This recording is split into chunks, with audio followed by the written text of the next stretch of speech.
یہ بدترین علم ہے. اور دجال کے پاس تو استدراج کی ایسی قوتیں ہوں گی. جو تمیم داری کی حدیث ہے اس کے اندر یہ بات پتہ لگتی ہے کہ خود رسول اللہ کو آ کے بیان کیا. پہلے عیسائی تھے, اسلام کو قبول کیا اور آ کے رسول اللہ سے کہنے لگے کہ میں 30 دن تک 30 بندوں کے ساتھ کشتی میں بھٹکتا رہا. طوفان آ گیا, بالآخر ایک جزیرے کے اوپر جا کے میری کشتی لگی. میرے بھائیو, یہ حدیث بڑی معروف ہے اور یہ حدیث صحیح ہے. اور یہاں سے اس بات کا پتہ چلتا ہے کہ دجال ایک شخصیت ہے, ایک ذات ہے. جو حلیہ رسول اللہ نے بیان کیا وہ تخیلاتی نہیں ہے, وہ خیال نہیں ہے, وہ ڈالر کی آنکھ نہیں ہے. علی بتہ اس حدیث سے یہ بات بھی پتہ چلتی ہے کہ دجال کا لوگوں کے ساتھ انٹریکشن ہونا یہ چمبے کی بات نہیں ہے, یہ ممکنات میں سے ہے. دجال کا لوگوں سے گفتگو کرنا یہ ممکنات میں سے ہے. دجال کا اپنے ایجنٹوں کے ساتھ رابطے میں رہنا یہ ممکنات میں سے ہے. یہ تمیم داری کی حدیث بیان کرتی ہے. 30 دن طوفان کا شکار رہے, کشتی بالآخر جزیرے پہ لگی. جزیرے پہ لگتے ہی سب سے پہلی بات ہم نے ایک عجیب و غریب مخلوق دیکھی جس کے جسم کے اوپر صرف بال ہی بال تھے, جیسے ریچھ کے بال ہوتے ہیں نا, لیکن ریچھ سے بھی اتنے بڑے تھے. ریچھ کا منہ تو پتہ چلتا ہے نا کہ کہاں ہے, اور دم تو پتہ لگتی ہے نا کہ کہاں ہے. صحابی بیان کرتے ہیں اتنے زیادہ بال تھے کہ ہم یہ جج نہ کر سکے کہ اس کا منہ کس طرف ہے اور اس کی دم کس طرف ہے. اور اس سے پوچھا, بدبخت تو کون ہے؟ تو کہنے لگی میں جساسا ہوں, میں جاسوس ہوں. مراد یہ ہے کس کی؟ اس بندے کی. مراد دجال. کہاں پہ؟ خانقاہ میں بیٹھا ہوا تم لوگوں کا منتظر ہے, جو بھی یہاں پہ اترتا ہے اس سے خبریں لیتا ہے, پوچھتا ہے. تو یہاں سے یہ بات ثابت ہوتی ہے کہ دجال لوگوں کے ساتھ انٹریکشن کرتا ہے اور اللہ تعالیٰ نے اس کے لیے ایک ایسا خادم مقرر کیا ہوا ہے جس کو جساسا کہا گیا ہے, جو گفتگو بھی کرتا ہے اور لوگوں کو اس سے ملواتا بھی ہے. اور حدیث کے اندر ایک بات اور بھی آتی ہے, ابن سیاد کی حدیث میں ابن سیاد نے قسم کھا کے یہ بات کہی تھی. بات لمبی ہو جائے گی ابن سیاد کے بارے میں. بعض صحابہ کا یہ خیال تھا کہ یہی دجال ہے, تو ابن سیاد نے اپنے بارے میں چند باتیں کہیں جو ایسی تھیں جو حدیث کے مطابق تھیں. کہا کیا تم نے نبی کریم سے نہیں تھا سنا کہ دجال مدینہ میں داخل نہیں ہوگا؟ میں تو مدینہ میں پیدا ہوا ہوں. کیا تم نے نبی سے یہ نہیں تھا سنا دجال کی اولاد نہیں ہوگی؟ میری تو اولاد ہے. ہاں, علی بتہ اس حدیث میں ابن سیاد نے ایک بات کہی. کہا یہ ضرور میں کہتا ہوں کہ مجھے پتا ہے کہ کس مقام کے اوپر اس وقت دجال موجود ہے اور اس کے باپ کا نام کیا ہے اور اس کا حلیہ کیا ہے, میں سب جانتا ہوں. اس سے مراد یہ ہے کہ دجال سے ملاقات جنبے کی بات نہیں ہے. دجال سے رہنمائی لینا, وہ جو فری میسنز کی آپ سٹوریاں سنتے پڑھتے ہیں اور جو دجال کے آنے کے انتظار کر رہے ہیں اور اس کی پوجا کرتے ہیں اور اس کی عبادت کرتے ہیں, ممکنات میں سے ہے. اس بات کا میں انکار نہیں کر رہا, ممکنات ہے, ہو سکتا ہے اس سے ملتے ہوں. ایک صحابی رسول 30 بندوں کے ساتھ اس جزیرے پہ اترا, جساسا اس کو دجال کے پاس لے گیا اور دجال نے جو سوال کیے وہ کیا تھے؟ 3 مشہور سوال آپ سب جانتے ہیں, مختصر دہراتا ہوں. بیسان کا نخلستان کیا آج بھی پھل دیتا ہے؟ صحابہ نے کہا جی ہاں دیتا ہے, لیکن آپ کو آج میں یہ بات بتلاتا ہوں, اس وقت بیسان میں صرف 2 کھجور کے پودے ہیں, باقی رہ گئے ہیں, اور وہ دونوں بھی پھل نہیں دیتے. اس وقت دیا کرتے تھے. کہا بحیرہ تبریہ کا پانی چل رہا ہے کہ بند ہو چکا؟ صحابہ نے کہا چل رہا ہے. آج بھی وہ پانی ابھی بند نہیں ہوا. ترکی اور اردن کے سرحد کے قریب یہ بحیرہ موجود ہے. البتہ اس میں پانی کی کمی واقع ہو گئی ہے, اور یہ بات بھی سائنسدان کہتے ہیں ہمیں معلوم نہیں ہے, وجہ اور سبب کا پتہ نہیں ہے کہ اس میں کمی واقع کیوں ہو رہی ہے. لیکن دجال نے جو 3 سوال پوچھے تھے ان میں سے ایک بیسان کا نخلستان کھجوریں دیتا ہے؟ صحابی نے کہا دیتا ہے. تبریہ خشک ہو چکا؟ نہیں خشک ہوا. زغر کا کنواں, زغر کا چشمہ باقی ہے؟ اس وقت باقی تھا. صحابہ نے کہا باقی ہے. زغر حضرت لوط کی ایک بیٹی کا نام تھا جہاں پہ ان کو دفن کیا گیا, وہ ایک چشمہ تھا, اس کا نام بھی زغر پڑ گیا. آج وہ چشمہ بھی خشک ہو چکا ہے. تبریہ کا پانی باقی ہے, لیکن چشمہ اور بیسان کے نخلستان خشک ہو چکے ہیں, پھل نہیں دیتے. چوتھا سوال جو آپ سب جانتے ہیں, دجال نے پوچھا کیا امیوں کا نبی آ چکا ہے؟ صحابی نے کہا ہاں ہم اسی کے امتی ہیں. کیا اس نے ہجرت کر لی ہے؟ اس نے ہجرت کر لی ہے, یثرب میں پہنچ چکا ہے. ان قریب تم ساری دنیا کے اوپر غالب آ جاؤ گے. دجال صحابی کو بتا رہا ہے, اور تمہارے لیے بہتر یہی تھا تم اس نبی کی اطاعت کر لیتے. گویا دجال نے جو 4 سوال پوچھے تھے ان میں سے اس وقت صرف ایک نشانی پوری ہوئی تھی, اور کیا تھی؟ نبی امی آ چکے ہیں. جی آ چکے ہیں. ہجرت ہو چکی ہے. میں اسی ہجرت کا انتظار کر رہا تھا کیونکہ میرا ظہور اور خروج اس ہجرت کے بعد ہوگا, لیکن میرے خروج کی باقی 3 نشانیاں بھی ہیں. زغر کا چشمہ خشک ہو جائے گا, بحیرہ تبریہ خشک ہو جائے گا, اور بیسان کے نخلستان کا ایک پودا بھی کھجور کا پھل نہیں دے گا. آج ان 4 میں سے 3 نشانیاں پوری ہو چکی ہیں, ایک نشانی باقی رہ گئی ہے. اور دجال جب خروج کرے گا اس کے بعد کیا معاملات آئیں گے, یہ نہایت مختصر, کیونکہ سیرت کا باب چل رہا ہے. اگلے جمعے میں اسی بات کو کلوز کر کے وائنڈ اپ کر کے انشاءاللہ سیرت کی باب کی طرف آئیں گے. اللہ رب العزت جو کہا گیا, جو سنا گیا, ان کو سمجھنے کی توفیق عنایت. ان الحمد لله نحمده ونستعينه ونستغفره ونؤمن به ونتوكل عليه ونعوذ بالله من شرور انفسنا ومن سيئات اعمالنا. من يهده الله فلا مضل له ومن يضلل فلا هادي له واشهد ان لا اله الا الله واشهد ان محمدا عبده ورسوله. اما بعد فان خير الحديث كتاب الله وخير الهدي هدي محمد صلى الله عليه وسلم وشر الامور محدثاتها وكل محدثة بدعة وكل بدعة ضلالة وكل ضلالة في النار. معزز سامعین گرامی قدر, امریکہ میں ٹرمپ کا اقتدار جو اس کے انتقال کا جو پروسیس ہے سب آپ مشاہدہ کر رہے ہیں, اور وہ قومیں جن سے آپ جمہوریت کا سبق سیکھنے کا, یہ جو دیسی لبرلز ہمیں سبق دیا کرتے تھے کہ ان سے سیکھا جائے کیا, ڈیموکریسی کیا ہے, آزادی اظہار کیا ہے, آزادی گفتار کا ہے کیا ہے, پرائیویسی کیا ہے. لبرلز نے اس نعرے کے تحت پاکستان کو نہیں, اس پورے خطے کو بہت عرصہ تک بے وقوف بنائی رکھا. کیا ہے آزادی اظہار؟ آزادی اظہار یہ ہے کہ جب ان کو پتا چلا کہ ہماری ریاست میں تھوڑا سا خطرہ یہ بندہ کریٹ کر رہا ہے, 8 ملین سے زائد یوزر ہوں, ٹرمپ کا اکاؤنٹ سسپینڈ کر دیا گیا. یہ آزادی اظہار. اور 1.5 ارب مسلمانوں کے دلوں کو اگر رسول اللہ صلی اللہ علیہ وسلم کی ذات کے اوپر کوئی تنقید کرے, توہین کرے, ضرب پہنچے, یہ جی فریڈم آف سپیچ ہے. مسلمانوں کی دل کے اوپر ضرب لگے, ان کے جذبات مشتعل ہوں, ان کے دینی سینٹیمنٹس کو مجروح کیا جائے, یہ آزادی اظہار ہے. تمہاری ریاست کے اندر کوئی تمہارا اپنا پریزیڈنٹ تمہاری ریاست کی بعض اکائیوں کو ایڈریس کرے تو یہ آزادی اظہار کی خلاف ورزی ہے, اور تم اس کا اکاؤنٹ سسپینڈ کر دو.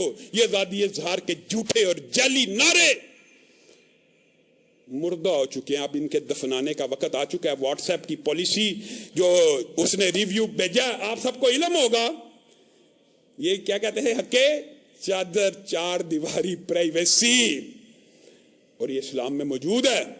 لیکن یہ نعرے آپ نے مغرب سے سیکھے تھے. یہ پرائیویسی ہے کہ آپ جو بھی گفتگو کرو, جو بھی بات کرو, وہ پبلش بھی کریں گے. میرے بھائیو, ہم کب تک ان کے محتاج رہیں گے؟ آج وقت آ چکا ہے.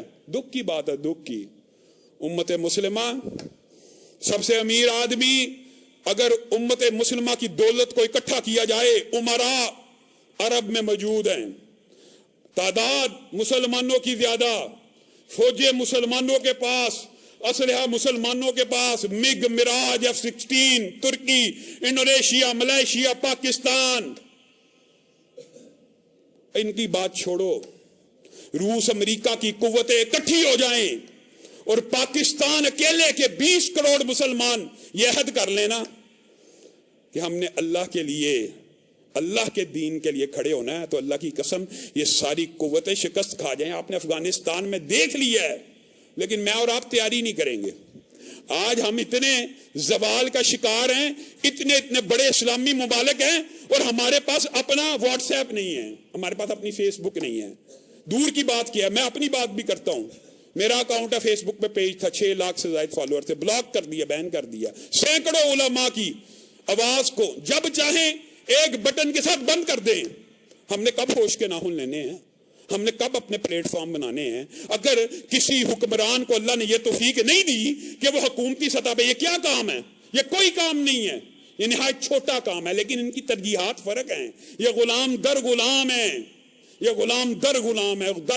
یہاں پہ غلامی میں آگے بڑھنے کا ٹرینڈ ہے. ایک سلوٹ کرتا ہے تو دوسرا لمبا لیٹ جاتا ہے کہ میرے پہ زیادہ ان کی التفات ہو. یہ دوڑ لگی ہوئی ہے. کیا مسلمان امت، میں کہتا ہوں اگر میں اور آپ ہی اس مشن میں اکٹھے ہو جائیں نا، اللہ کی قسم ہم جیسے کمزور لوگ بھی مل ملا کے امت مسلمہ کو ایسے پلیٹ فارم دے سکتے ہیں. یہ کوئی بڑا کام نہیں ہے. یہ سافٹ ویئر کے ماہرین اس طرح کے پلیٹ فارمز بنا سکتے ہیں. صرف کس کی ضرورت ہے؟ وسائل کی. اور حکومتوں کے سامنے یہ وسائل کی کیا اہمیت ہے؟ کوئی اہمیت نہیں ہے. لیکن یہ ہماری پریورٹیز اور ترجیحات کا فرق ہے.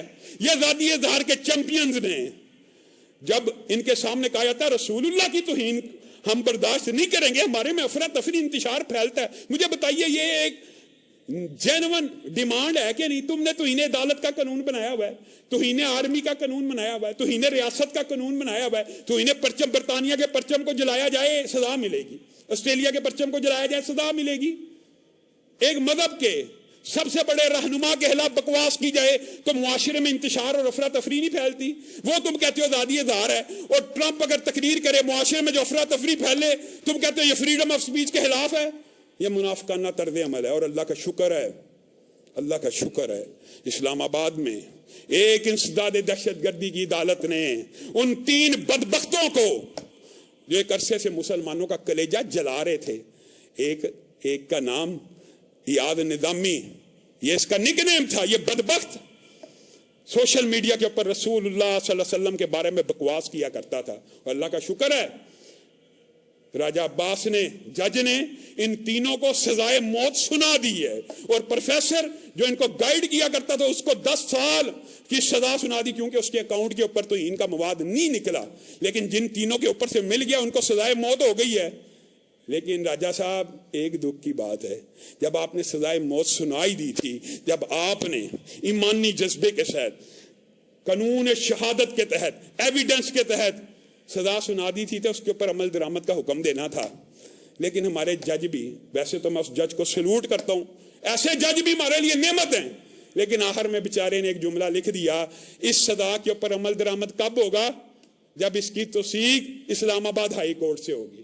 یہ بات دکھ کی. آپ نے شہادتیں آپ نے دیکھی، ایویڈنس آپ نے دیکھا، آپ نے ان کو سزائے موت دے دی تو آپ آرڈر کرتے ان کو ٹانگ دیا جائے. پھر آگے یہ جملہ لکھنے کی ضرورت کیا تھی کہ اسلام آباد ہائی کورٹ توثیق کرے گی. یعنی وہی چکر دوبارہ چلنا نہ شروع ہو جائے. اللہ نہ کرے پاکستان پھر اس حالات کی طرف چلا جائے، ہائی کورٹ سے اگر ہو جائے تو ہو جائے، نہ ہو تو سپریم کورٹ سے کینسل ہو جائے. آسیہ ملونہ کی طرح یہ 3 بدبخت بھی ملک سے فرار کرا دیے جائیں. اور دکھ اور افسوس پتہ کیا ہوتا ہے؟ دکھ ہوتا ہے. دکھ کی بات ہے کیسے بیانات آ رہے ہیں. بیان آ رہا ہے دینی مدارس کے جو طلبہ ہیں وہ سیاست میں حصہ نہ لیں. دینی مدارس کے جو طلبہ ہیں وہ سیاسی مارچوں میں نہ آئیں. دینی مدارس کے طلبہ جو ہیں وہ یہ کریں. شرم نہیں آتی؟ یہ کس قسم کا آپ نے بیان دیا اور کس قسم کے آپ کے وزراء اس کو پراپوگیٹ کر رہے ہیں. بول چینل کے اوپر بیٹھ کے، دیگر چینلز کے اوپر بیٹھ کے. کوئی حیا، کوئی شرم نام کی چیز بھی ہوتی ہے. کیا کبھی کسی یونیورسٹی کے طالب علم کو یہ کہا گیا ہے کہ تو ووٹ نہ ڈال؟ یہ مدرسے کے طالب علم اتنے ضعیف اور کمزور ہیں کہ جن کو تم ووٹ ڈالنے کا حق نہیں دے رہے، جن کو تم کہتے ہو کہ یہ سیاست میں حصہ نہ لیں. اللہ کی قسم مدرسے کے طالب علم کی دینی بصیرت کی بات نہیں کر رہا، سیاسی بصیرت بھی، سیاسی فہم بھی یونیورسٹی کے بچوں سے کہیں آگے کا ہوتا ہے. اور اگر پاکستان کا ایک رہائشی ہے، اس کا آئی ڈی کارڈ پاکستان کا بنا ہے، تیرے میں یہ کیا جرت ہے؟ یہ کیا برطانوی سامراج کا نظام ہے؟ کیا مدرسے کے طالب علم تمہارے باج گزار ہیں؟ تم نے یہ بیان کس اصول کے تحت دے دیا کہ مدرسے کا طالب علم سیاست میں حصہ نہ لے؟ جدا ہو دی سیاست سے تو رہ جاتی ہے چنگیزی. کیوں؟ کیا یہ تم ڈسکریمنیشن پیدا کرنے جاتے ہو کہ مدرسے کے طالب علم کو ووٹ کا حق نہیں ہے؟ مدرسے کا طالب علم اپنا لیڈر چننے کا اہل نہیں ہے؟ مدرسے کے طالب علم کی رائے میں وہ صلاحیت اور سکت نہیں ہے؟ یہ کہاں سے نعرے آ رہے ہیں؟ یہ کیا کر رہے ہو؟ کیوں قوم کو تقسیم کر رہے ہو؟ جس طرح یونیورسٹی کے بچے کا حق ہے کہ وہ ووٹ دے، وہ سیاست میں حصہ لے، اسی طرح مدرسے کے ہر بچے کا بھی حق ہے کہ وہ الیکشن بھی لڑ سکتا ہے اور ووٹ بھی ڈال سکتا ہے. آپ کون ہوتے ہیں ان کو سیاست سے روکنے والے؟ میرے بھائیوں،